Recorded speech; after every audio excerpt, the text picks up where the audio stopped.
Dear Excellencies, distinguished guests, dear colleagues, students, ladies and gentlemen, very good morning to all the persons present here, and thank you for joining us today.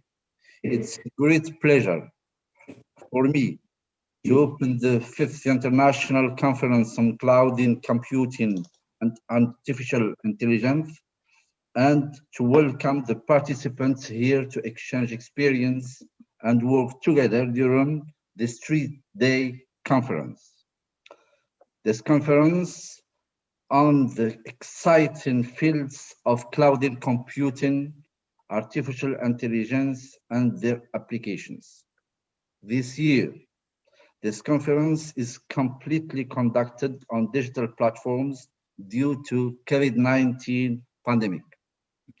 After having been postponed from 80, 28, 30 May 2020 to this Memorial Day, our pleasure to welcome the esteemed guests who have accepted to be our keynote speakers from various walks of life, from the academic dignitaries in Norway to academic dignitaries in Greek, UK, Qatar, and USA, we have left no stone unturned to maintain this conference at Rule International Conference.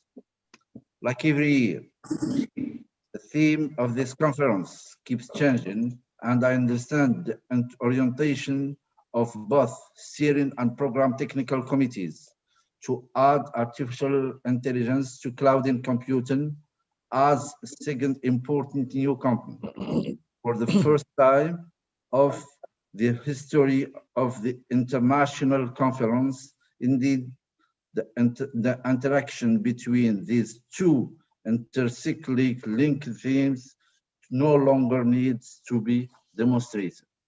Ladies and gentlemen, the strategic orientation of our university in terms of research in these two fields remains strongly anchored.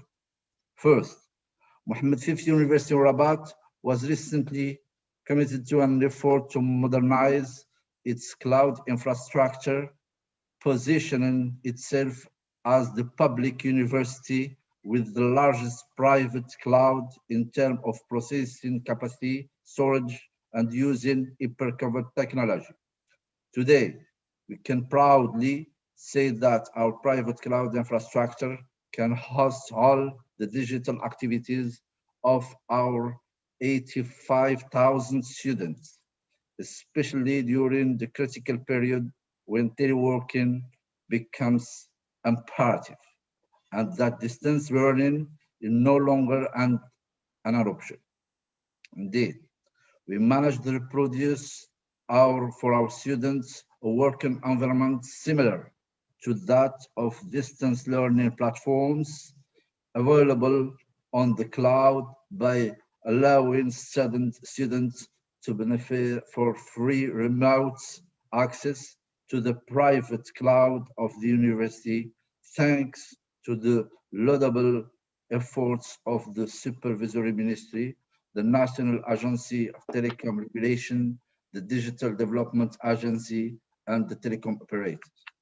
Second, nobody can deny the national efforts to modernize the country through the Moroccan strategy in the field of artificial intelligence, AI.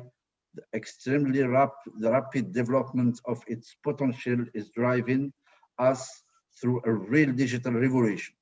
The practical applications of AI are major, such as the optimization of production capacities, strengthening cybersecurity, reinforcing calculation capabilities, medical diagnosis, and forecasts, radically transforming our societies to launched by the relevant ministry of the Al-Khwarizmi program aimed at preparing human capital with AI skills that the country needs in order to develop a prosperous economy based on digital transformation and knowledge economy, and to support applied research in AI aimed at improving competitiveness. Our university has won 14 projects among a total of 45, which is the highest number among the 45 selected projects in this program.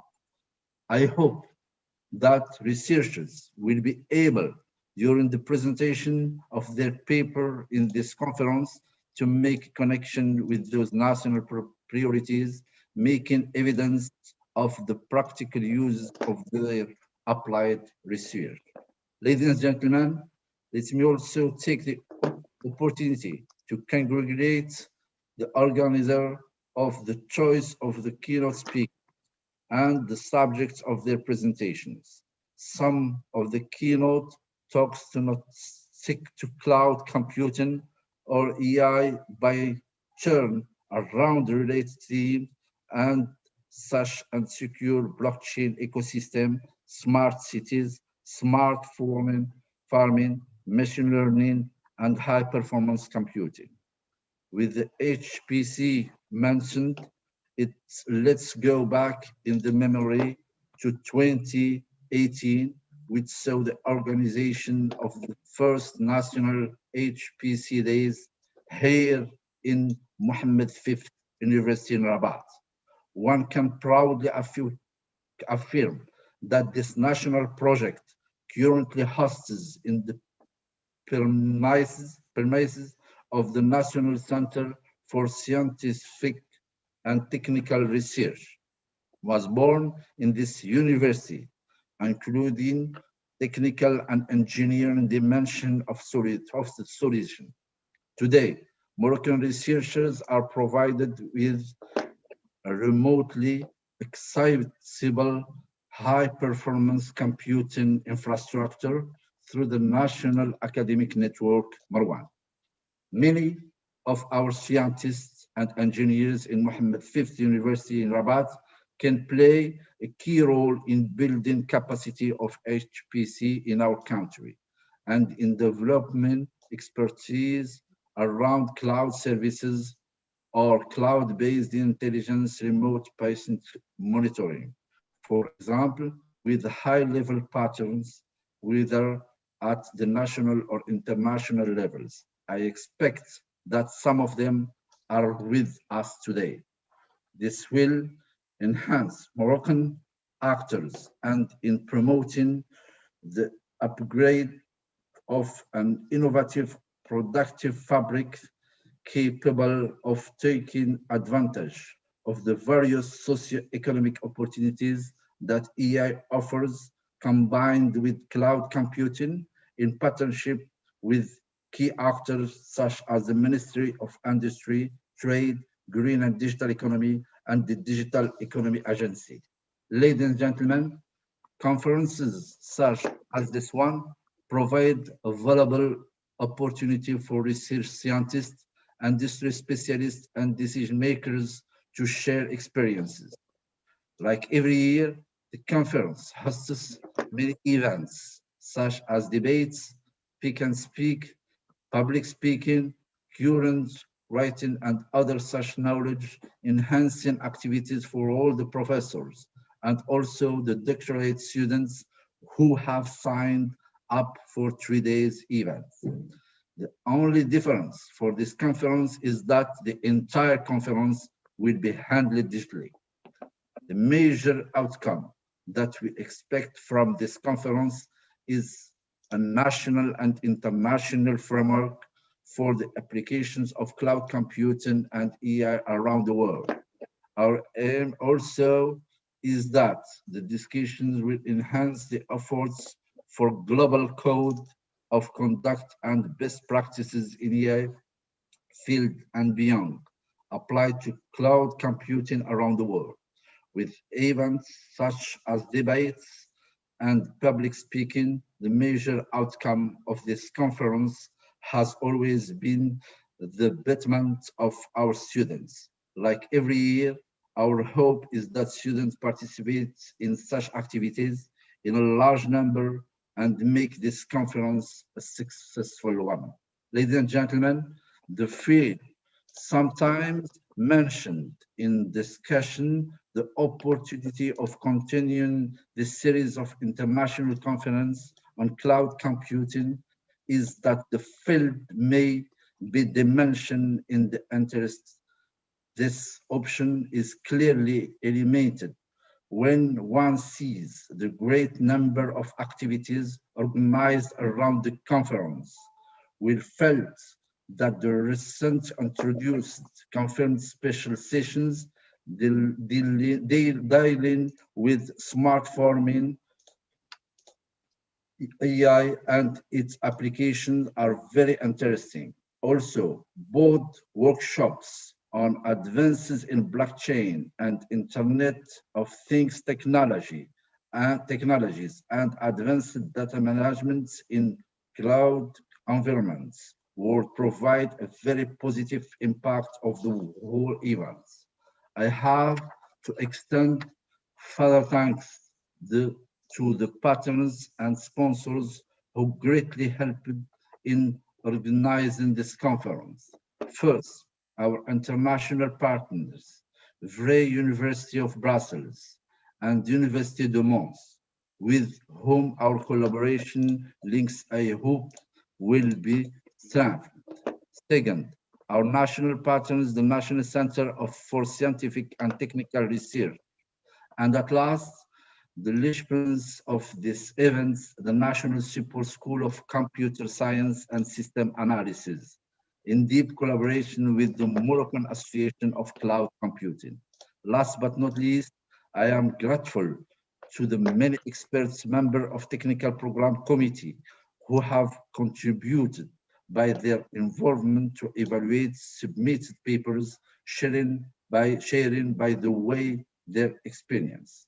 I would like to conclude my speech by encouraging the delegates to participate with an increasing number in all the activities and discussions through the digital platform for the next 3 days. I am sure you will have fruitful and rewarding exchanges during the conference. I wish you every success with the important conference. I look forward to learning about the outcome. Thank you.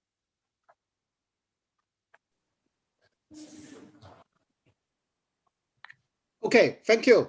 I hope everyone can hear me. Yeah. Yes. Okay, good. So thanks for the CloudGate organizer to invite me. Actually, this is my second talk. I was the keynote in the first CloudTech in Morocco many years ago. So I'm glad to be able to come back and share some of our recent development within the cloud, especially connected to blockchain. So yeah, my talk today's title is Secure Blockchain Ecosystem. The network is my computer. This is our slogan now. So the whole idea is how can we redesign the services that we used to know about web pages, Facebook, social media, and all those services that provided through the internet. How can it be changed in this new paradigm, especially with the cloud, with the blockchain? What's the big difference? So I'm going to share some of my work there. And let me see if we can change the slide. So as we all know, so we all have a cell phone these days. However, there's another unit still associated with us. That's the laptop. So more and more services, if you, for example, these days in Norway, a lot of payment is also going onto the app now, even go to the supermarket so we can pay by the app. So everything is kind of converged into this unit. However, we still have the laptop. Why do we still keep the laptop around?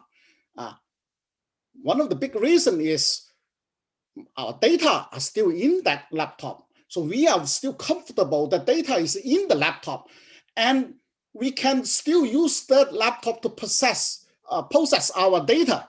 So we do not trust the data to put in somewhere else so that they can process our data. Not for now, at least. So the people, why do we keep the laptop? We do have cloud storage now. However, the real cloud computing has not arrived in our daily life yet, because we're still doing our computing on that laptop.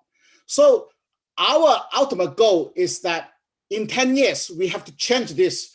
So in 10 years, mark my words, we should ditch the laptop as well. We should only use our kind of screen. It can be our phone, it can be our pad, it can be some other screen.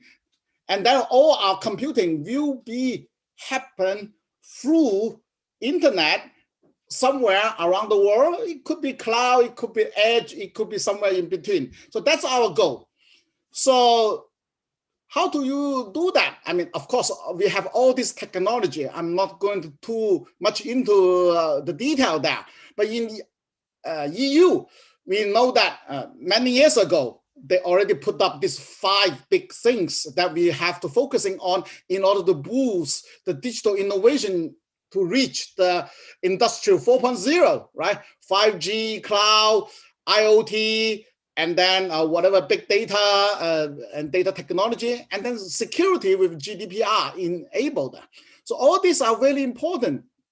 So the whole idea is how can we put all this technology together to make a new internet services that we used to know. So this is the whole idea driven us to do our research. So our slogan is, the network is my computer. For people who are old enough, they probably heard about the network is a computer from Sun Microsystem. Almost 30 years ago, they said that. But from a computer to my computer, that's a big difference. Because at the time, so all the resources are shared in the internet. So they can use those common resources. However, people who work on Unix all knows those data are there, but a lot of people can access to that. For example, the root user, the administrator can access to that. Snowden showed us how it was happened, despite all the security you want to put there, right? So it's a big difference. If we can make sure the network is my computer, that almost means that we can put our laptop into the cloud, both storage and computing. So this is really important. For the moment, we are only focusing on storage. What about computing? If we can put also computing into the cloud, then we really reinvent the internet services. So that's what we believe. When network is my computer, so we can do a lot more. So we can have new platform, new business model, new ecosystem, and of course, brand new business around that. So what's the difference? So we have to look into that is, okay, how internet is successful. We have to learn from that in order to redesign all these services. So from the internet, we do know that interoperability is very important. We have the IP package, so we can use the IP package either from the phone or from a computer or from anywhere. As long as their IP package, we can exchange, we can also exchange the information and have a way of sharing it. And there's also autonomous, and it can create business, as we all know. Yeah, and the most important, the autonomous part, is that internet structure is a network of networks. That means something happened down there will not influence the bigger net. Something in the bigger net, if it's done, so we can still run it in locally. So this is a very pretty resilient in a way, and also very good to manage our system. so that the system will not just fail, almost like in the electricity net. These days, they are also thinking about to redesign it with this concept, because of today the electricity net can have a cascading effect. If something wrong, the whole net will be down, right? So we do not want that. We want to something that it can independently survive. So coming back to the cloud, a lot of people very familiar with this. The data fabric is very important. How can we control the data fabric? Yeah, for the moment, we only focusing on storage, but more can be done. Yeah, as we moving toward the 5G, why 5G is important? I mean, if you look at from the operator perspective, for the moment in 4G, they can only earn money from very simple package, how much data you are allowed to use, right? But from 5G, they can actually providing also the edge computing kind of data center. So they can mix with a different package. So suddenly the business model is wide open there. That's why 5G is important. They bring us this concept about slicing, about sharing. So this is one of the very big steps. So from very early on, so we have been working on this to make sure the multi-tenant aspect of data sharing is in the core of all this sharing of resources. So we have been working on that. So with the cloud computing actually happened. So these days we are talking about edge computing. So what's important among all this so-called computing is management of the data, because data is your digital assets. So if we look back, from IBM, we borrowed this from IBM. So all the business intelligence, so they need to work together with all the other components. And then in the middle here is something they call the blockchain fabric, so that they can manage all these services and bring the value, data value out. So very importantly, so you have to be able to fusion all this information in this enterprise scenario. So there are many things with the data. We are very concerned about the security, privacy of it, because it suddenly open up. When we only have one computer, as long as I keep my computer under my arm, so I'm happy. However, suddenly when we go to the cloud, suddenly we open up for all kind of attack surfaces. People can come. And other things people easily forget about the cloud is that when I'm holding my computer in my hand, I know only I can modify it. Only I can do something about my data. So I'm very happy about the data with me. But suddenly when the data is in the cloud, and other things, did someone else change my data? When I use it, if I'm relying on bad data or false data, this is not very good. So that's another aspect with the data security as well. Can we authenticate the integrity of the data, right? So it's all about trust. How can we have a system that let us trust good enough to do such computing into the cloud? So we had some EU project, big projects like these smart city projects. So one of the big things we find out when we're trying to do that, this project was concluded last year. And what the conclusion is actually, even among the bike company and the bus company, they do not want to share their data. It's really difficult to convince them to share data across the silo. The silo is real, and businesses do not want to just share data. Despite what you tell them, I mean, all the benefit and things like that, they have a lot of concern when they share the data. Sometimes we easily take the analogy is a glass of water. If you throw the water out from the glass, you cannot put the water back to the glass. So that's basically the problem with a lot of company doing big data these days. Very hard to get the data. And the only thing we can do when we have big data is go to that company and do the big data analog. Maybe we get a sample and develop an algorithm, and then we have to go to that company and do the computation on site. So this is what happened with the big data these days. So in a supply chain, it's especially beneficial to be able to cut through all these silos. This is a slide by Oracle. It shows very clearly all the benefit and all the value can create it. However, how can we cut through all these silos? It's really difficult, yeah, because people put up all the fight. They say, well, we cannot do that, we cannot do that. And then the lawyer as well, right? And they do have a legitimate concern because the possible reuse of the data, we all know, yeah, what happened. One of the scenarios, it was a last election in the US, right? And actually, they use a lot of data as one of the social media company collect a lot of data, and then they use that data and without the consensus from the users. From the look at it, it said, okay, I mean, the data, we do not use it for anything else than our research. But what's the research, right?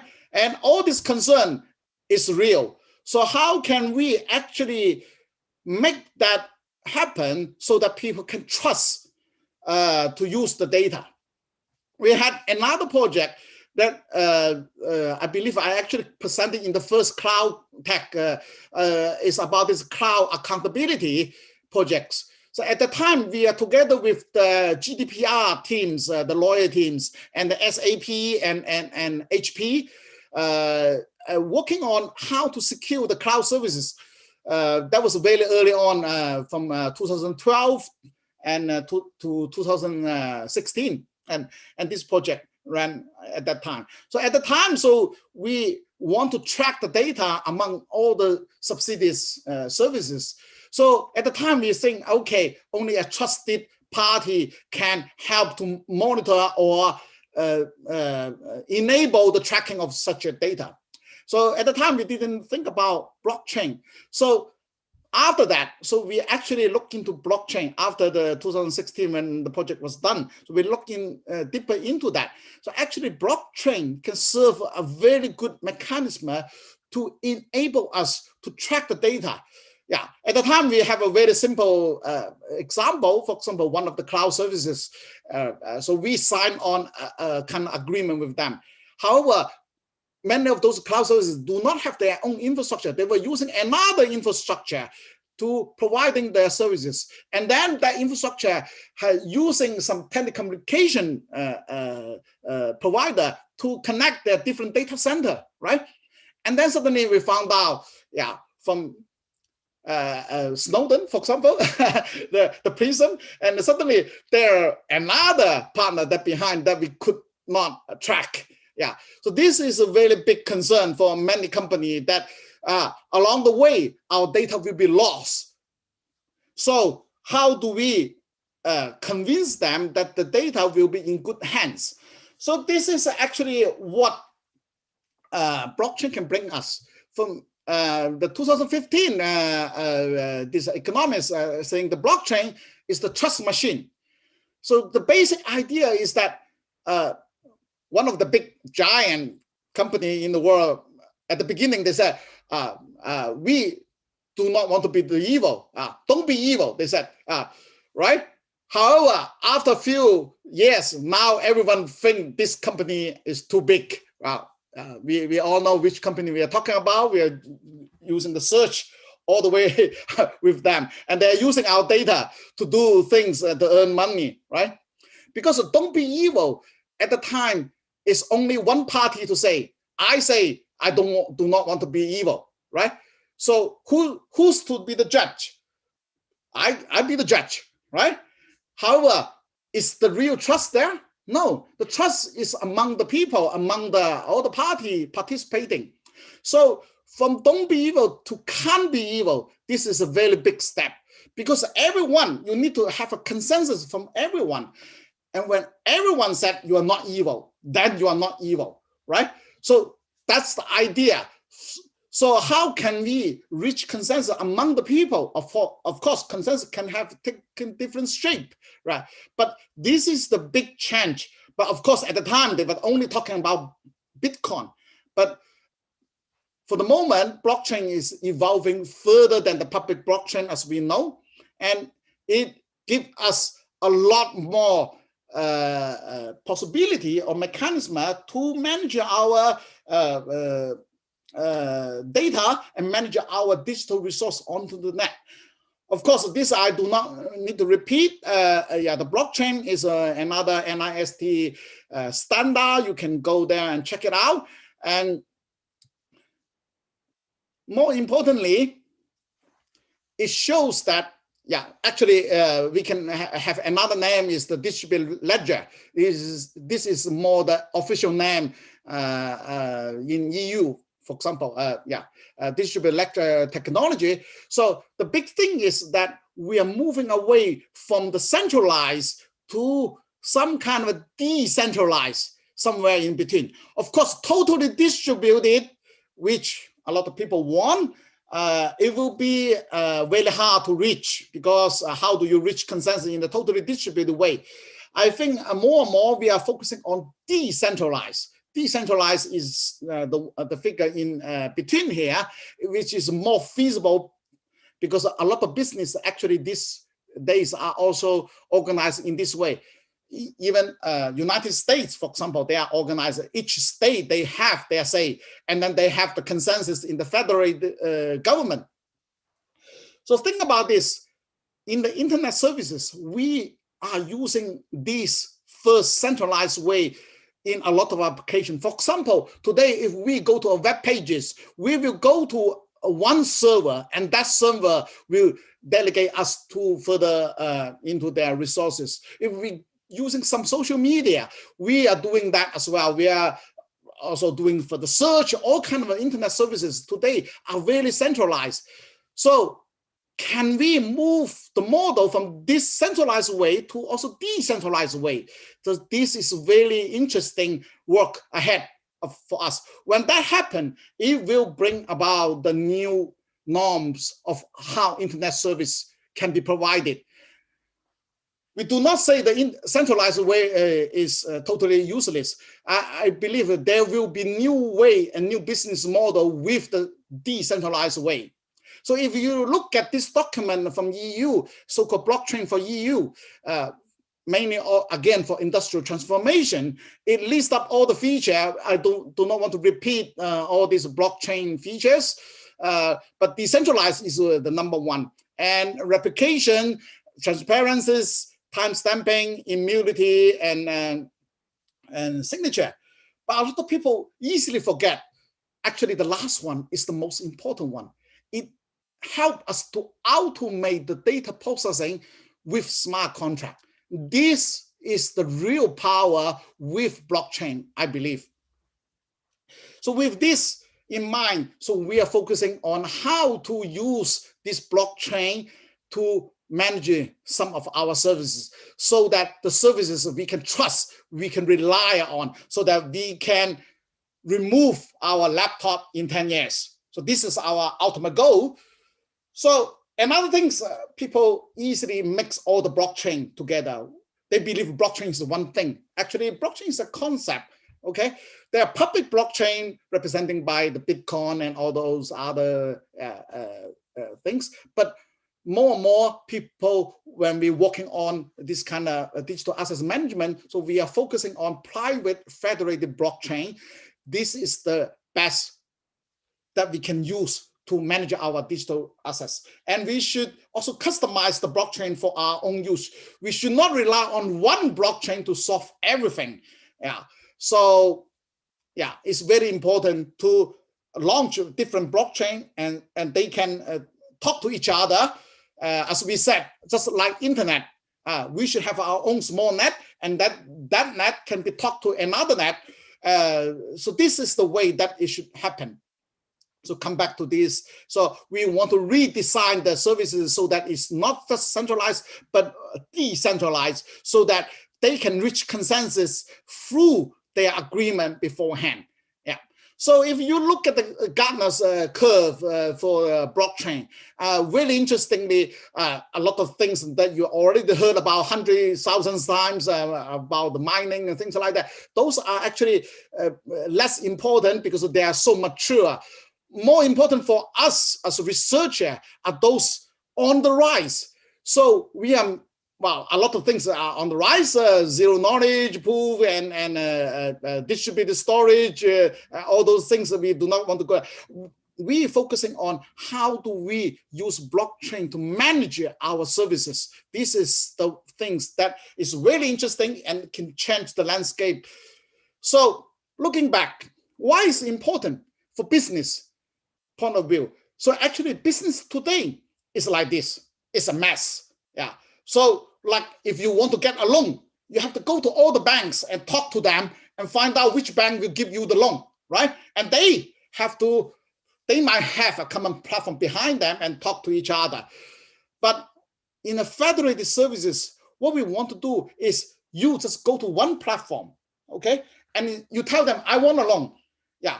And then they will be able to find out which one, based on your agreement with the platform, they will be able to find out that service to you. And then you will get that service with that provider. For example, you can say, I want somewhere close to me. I want to pay less money, right, on the cost. So everything, all the parameters you need and you require, it will be fusion converge, and then they will check which provider to you is the best. Okay. A lot of people heard about TikTok, right? Actually, ByteDance, they have another big platform providing news service in China.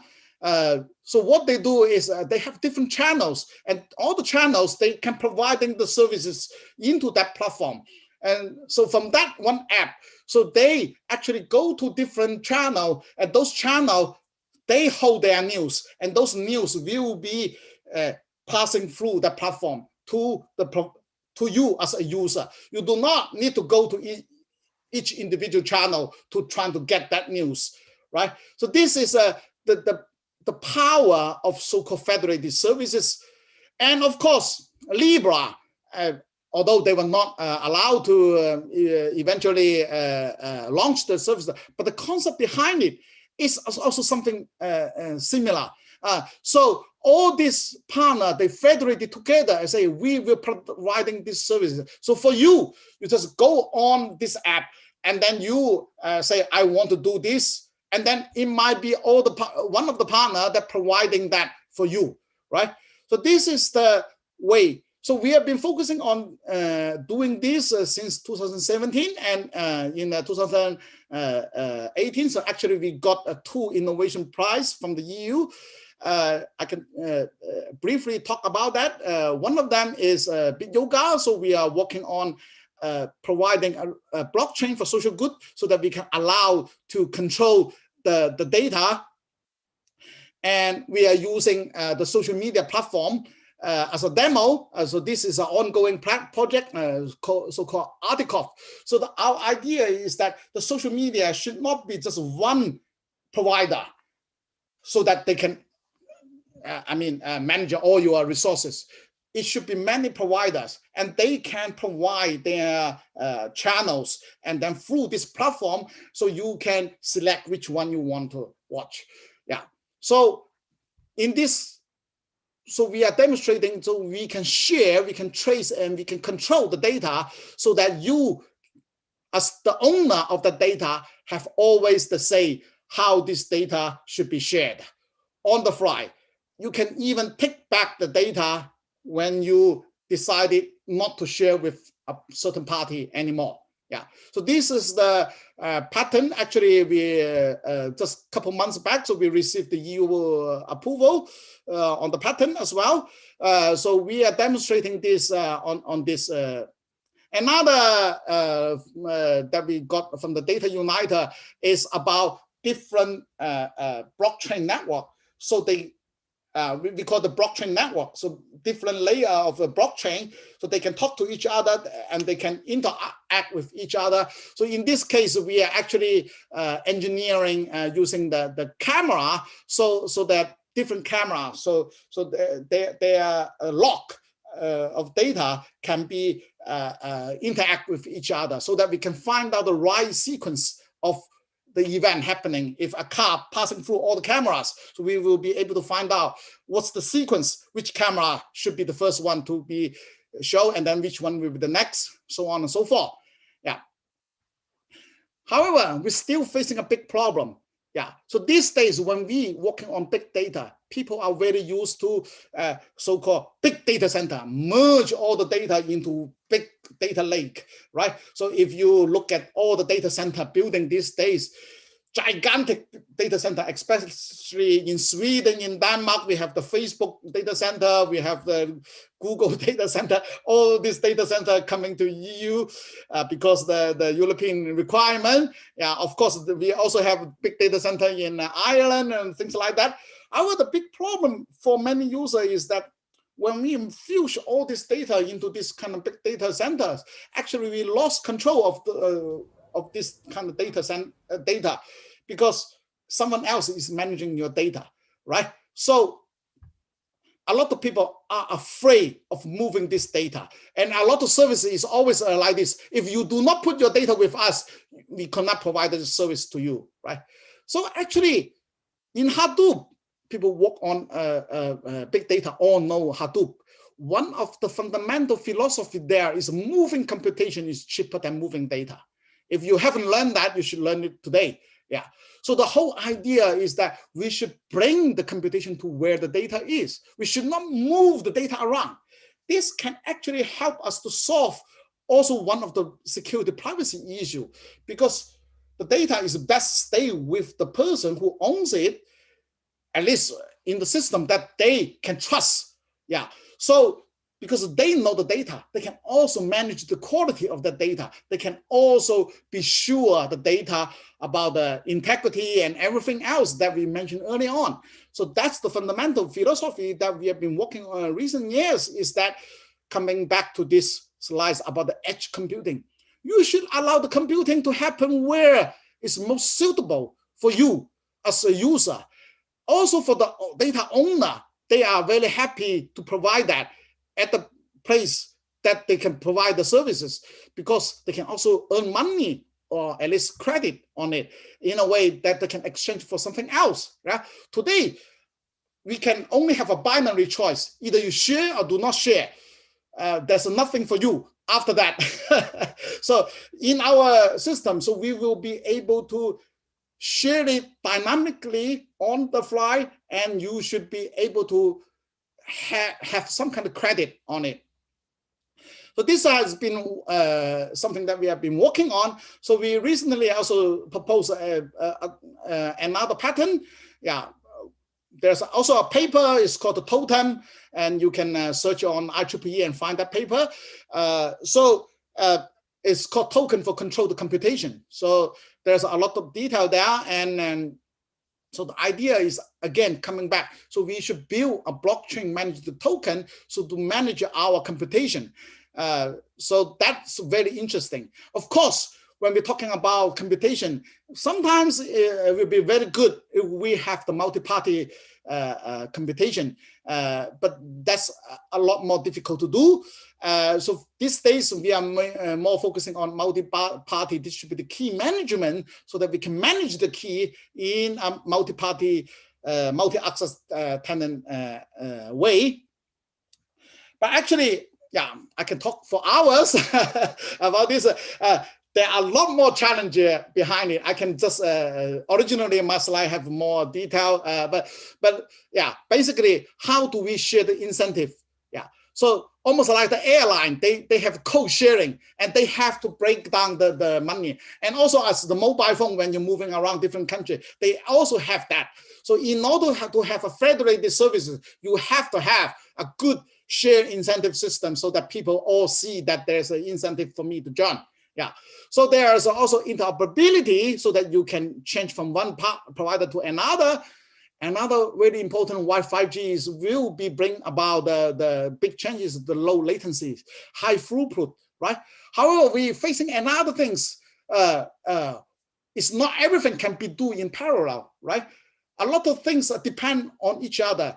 What happens if there's one computation have to wait for another computation to complete before you can engage that, right? So this is sequential logic. And then there's the maintenance, easy bug patches. It's easy to say than done, right? Like these days, if you want to have an enterprise with all the computer, if you want to fix it, for this kind of federated services, if something changed, we should also have the patch fix with all the partner, right? But we can spend some time and talk about the identity management because it's a very interesting part. There's something called a DID, distributed identity, that something that we have been also working on. In US, they also mentioned that already a couple of years back, that they want the blockchain to manage their entrance to the US, for example. This DID is very important. It's different than, think about it, today a lot of services, if you want to get online, get a token, you are online. You can only verify yourself toward one party. Yeah, with the DID, something different. It's almost like a PKI, a public key certificate. It's offline. So you can, providing your verification, you can download your verification and then you can provide it on the fly to the party who asks for that. So one thing very importantly, so you can combine them. Yeah, if you have several certificate, if I have a certificate from my university and then I have a certificate from another government, and I can combine them and verify myself, right? So all this power certainly can happen here. We do not want to spend too much time because we have a limited time. So I just spent the last few minutes to explain some of the project that we recently engaged in EU and in Norway. So one of the things is Federated Health AI, which we demonstrated on this project called Clarify. If you go to clarify-project.eu, you will find the information about that. So we are focusing on cancer data. So the sample of the cancer data is a 5 GB size image. So you do not want to merge them because it's a huge amount of data moving around. So we have data center in Spain, in Netherlands, and in Norway locally here. So the idea is what we said earlier on, doing real cloud computing in those remote sites managed by blockchain. So we will have smart contract managing them. So you can, if you have a deep learning algorithm you want to run, you can go to Spain, you can go to Netherlands, you can go to Norway and run them virtually. This is so-called federated learning. So the idea is we can merge the virtual result into and the best, all the law and regulation will be taken care locally because they know which part of the image can be shared. So with that smart contract, you will be pre-screening which part is allowed to be doing that. So another project we have been working in Norway is we're not sharing bikes or digital money here. We are sharing the battery. So everyone have a solar panel. A lot of actually in Norway is more efficient with the solar panel because we are further north. We are closer to the sun in a way, yeah, and it's more efficient. So we are sharing battery, and the battery will be here, and then we have a unit. So we are also collaborating with Tsinghua University in China. So actually they have some kind of demo in the container that the battery package. So the idea is sharing in the community. Not just like Tesla. Tesla is individual house. So here we are doing that in the community. So using the blockchain to manage the battery sharing. And last, we recently also joined a proposal in Norway to help the oil and gas company to do. In Norway, oil and gas is the most important business. That's why Norway is so rich in compared to the resources because the oil and gas. So a lot of things are going down there. However, all the operator, so they work together in order to have the oil pump up. Yeah. So one of the big thing is they license the oil field in in kind of a square. However, geology, they do not follow this kind of a rectangle lines, right? The oil field below there, they are totally open up. So in a way, if you drill a hole here, it will influence the neighboring field, right? So the whole idea is that you should share the data. So how to share the data, how to manage that. So that's something that we propose to the government.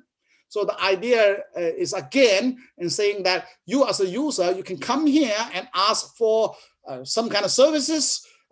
In addition to storing your images and your data, you can also doing your computing with us. So we will have the task manager virtually managing that in this kind of, we call it the knowledge cloud. And then based on that, you will go independently to each side to do your computing and then fusion it back, and then the result will feed back to the user. So this is the way we believe a lot of future internet services will happen in this way. So hopefully, so this kind of a real-time sensing data will be able to also connect it to this platform as well. So 5G will allow us to have some kind of edge computing possibility on the edge if we want those data to be processing quickly. So in addition, we also reduce the amount of data to be sent within the network. So that's another plus for environment as well. So all these are the things that we believe will happen in 10 years. It will become totally normal. So think about cloud computing. 10 years ago, we were just talking about cloud computing, and people, I remember my first conference to the cloud computing. So the keynote speaker put up the elephant there and said, well, different blind people come up there and touching different parts and saying different things. So hopefully, well, today when we're talking about cloud computing, everything is clear for most people. I believe in 10 years, we will also come to the stage that it's very clear, it becomes very normal. But it needs us to all work together to make this happen. So yeah, finally, I will recommend that we actually launch a new journal in Elsevier. It's called the Blockchain Research and Application. So if you have papers in this area using blockchain, you are very welcome to submit to us. So it could be also a kind of special issue for a conference. For example, this conference, if you have a track on the blockchain, you can also consider that in the future. Okay, that concludes my talk. If you want to contact me, you can definitely send an email to me. Okay, thanks for my thanks for your time and thanks for your attention. Thanks very much, Professor Rang. Hello from Belgium. I'm in fact the moderator for this keynote, and I think you were certainly the best speaker for starting Cloud Tech with this your impressive talk about cloud and blockchain computing. By the way, I want to mention to people that you are chair of IEEE Cloud Computing Working Group and also co-chair of IEEE Blockchain Working Group. So you are certainly the most expert in the field. I will shortly present myself. I'm Pierre Mannebach. I'm a professor of computer science, mainly high performance computing, but also now artificial intelligence at the University of Mons in Belgium. And we had the chance the opportunity to cooperate with Cloud Tech organizers, Moroccan organizers, since the beginning, for the beginning. And I met you 5 years ago for your keynote. I remember in Marrakesh. So that was in Marrakesh, in Morocco. This time is virtual, is different feeling, a different session. I'm at home now, confined, but it was so perfect for a technological point of view. And I want to thank the organizers for the infrastructure, the cloud, the network they've managed to offer for this conference. So now it will be time for questions.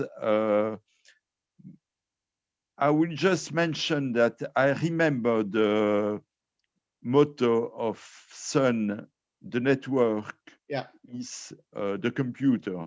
Yeah. So when I saw your title, I say, I know that, but it's not the, it's my, so it's different. Exactly. And of course, network is not the same, and security also, and also the Sun network was a terminal and a data center maybe, but not the same as federated cloud now. So the change has been tremendous, certainly. So it's time for questions. I ask just to raise the hand to the audience, or by the chat channel to ask questions by writing it down. So I'm waiting. Is there a hand? Is there any question? It's time now. So at the discussion, I don't see. And so if there is a question, it's the moment to ask it. I have one just to start. So it's a question, a prospective question for small companies, for instance. Yeah. Will they need still computers in 5 years or in 10 years? Will there still be edge computing or just federated computing, federated cloud? Yeah, I think that's a fair question to ask. Yeah, so in our vision, I believe it will be minimum amount of computing with your iPad or whatever space you have. Yeah, but I mean, even the phone today is actually a supercomputer if you go back 20, 30 years. Yeah, so I do believe that there will be limited amount of computing associated with your units holding in your hand, but more and more data will be processing on the edge, and also further on, only the necessary part will be stored into the cloud, and you will probably rely on somewhere you trust.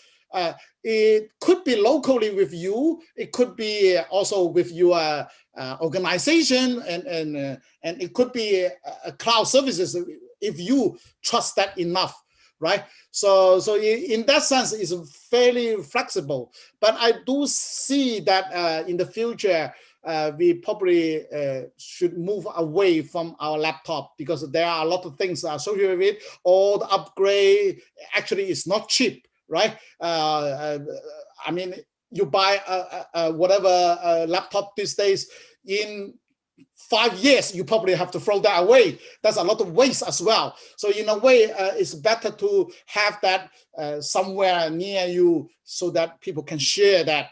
But again, this kind of mechanism to trust, to manage it, is very important to be in place so that we can actually trust that we can put all the important data there. So, yeah. Thank you very much for your answer. I think, yes, trust, security is the most important for many companies. But yes, okay. Another question. Professor Saidi. Okay, thank you, Pierre. Thank you so much, Rong, for this wonderful talk. I would like to ask you a question related to standards. I know that within IEEE blockchain, you're involved in several standards focusing on blockchain applications and technologies. Can you just elaborate a little bit about this aspect, especially in relation with the securing the cloud, or cloud security based on blockchain, if there are any undergoing work within the IEEE Standard Association in connection with IEEE blockchain? Thank you. Yeah, so standard is a thing that it often should be led by companies who see the value of it. It's rarely led by academic, because standard, the ultimate goal is to be used in industry.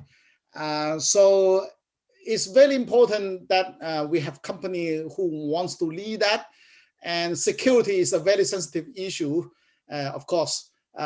So in that aspect, I don't, yeah, it will be needed some company to take the lead on that.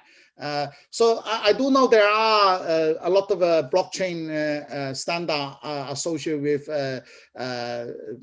like the digital assets and even the money transfer or the medical applications and agriculture application, how to track those products and things like that. So they are quite often associated with that. But a lot of country who wants to manage blockchain, they are more associated themselves with ISO standard, because ISO standard is kind of a more organization for countries. So in that sense, I think EU, so we also have our standard organizations. So of course, it close collaborating both IEEE and ISO, but do not forget about the ISO standard here as well. I think only the standard that will be used by companies are the standard that relevant. So for example, the oil and gas that we were talking about, it definitely should be an ISO standard. So IEEE can focusing more on the communication part. So so recently we actually discussing about how to embed some of these things that we're talking about with the 5G protocol, for example. So that might be something that we can work together with 3GPP and those architecture. So yeah, definitely there are a lot of scenarios that we can work on. And recently we also trying to propose course actions. We just submitted to EU now on also distributed trust management in social media. So that's also something that we want to demonstrating how we can manage the digital access.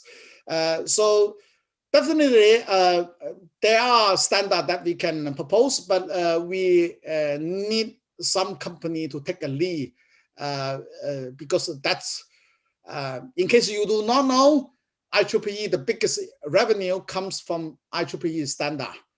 Yeah. Thank you.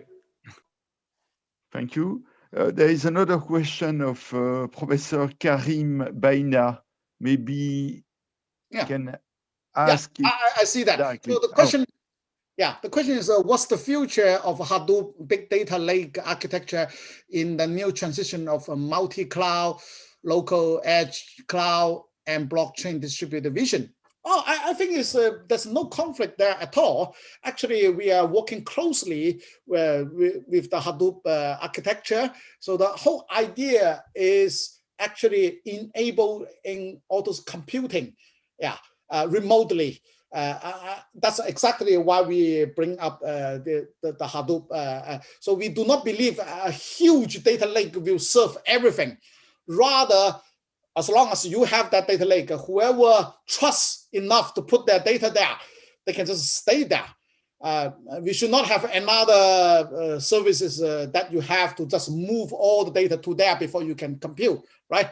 So, for example, in our database in the hospital, so what we say is you keep your database there. However, we can put some machine nearby, so you will enable them to accept this kind of a smart contract to enable the computing onto your Hadoop cloud there, and then we can use that and virtually manage them in different sites. So I believe this should be integrated in a way. They are not replacing that. Thank you. There is another question. Yeah. Do we need to resecure the blockchain? I'm not quite sure what do you mean re-secure, but Mahjoub Idriss, maybe you can yeah. So tell it. As in one of my slides, blockchain is not equal to blockchain. It's not equal to blockchain. You have to understand which blockchain you're talking about. Yeah. So there's a public blockchain and private blockchain or federated blockchain. So these are quite different. Yeah. As we discussed in cloud computing in the early days, there are a lot of security issues. There are a lot of problems, but it doesn't mean that the concept has no future, right? We are researchers. We should be happy there are so many problems in front of us. Otherwise, we will be out of business, right? So there are challenges. There are problems. That's why we as a researcher should find solution and should present it to talk to each other to make it better. I do believe there are a lot of things that we can do in blockchains. There are constantly new ways to coming up for consensus, to also secure, and also post-quantum security is also very important on the agenda now as well, because as we know, all the quantum computing can break all the digital signature we have, just like that. So we should be aware. I mean, NSA's recommendation is that we should move to post-quantum once it's available. So all this, yes, we have to be careful about the security, but that's a work in progress. As we said, security is not a product, it's a process, actually. Thank you very much. Maybe a last question, just to be on time for a short break and then the sessions, the parallel sessions. So there is a question of Kaoula El Zaoui about also blockchain and how we can use blockchain to improve the system of healthcare. I want to know what's the best way to be secure. So it's the problem of cloud usage, maybe in health care. Yeah. That's a problem. As one of my presentation early on, so that's exactly the problem we want to tackle. We want to demonstrating that. So actually, recently we received another project in Norway. It's about a newborn baby timeline. So we have different cameras to capture the newborn baby who has some kind of a problem. We want to capture that, and then we want to also do the timeline. So we will reuse the platform that we are going to develop for the Clarify projects. So in there, the best way is to keep the data where it should be, you believe is secure locally, and then you enable the smart contract to allow them to compute remotely on those data center. So of course, all this mechanism today maybe feel a little bit alien for a lot of people, but actually it is already very used in like insurance company together with the bank. They actually have so-called forward machine. They put their own computer with the bank, and the bank will check everything is inside what's allowed to be done.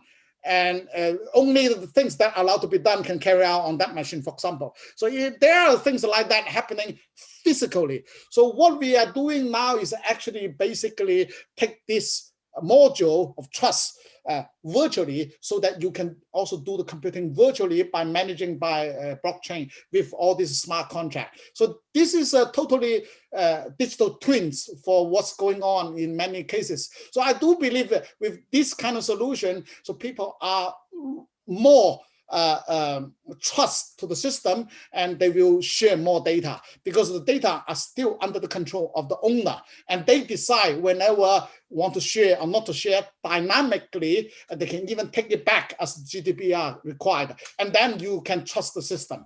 Yeah.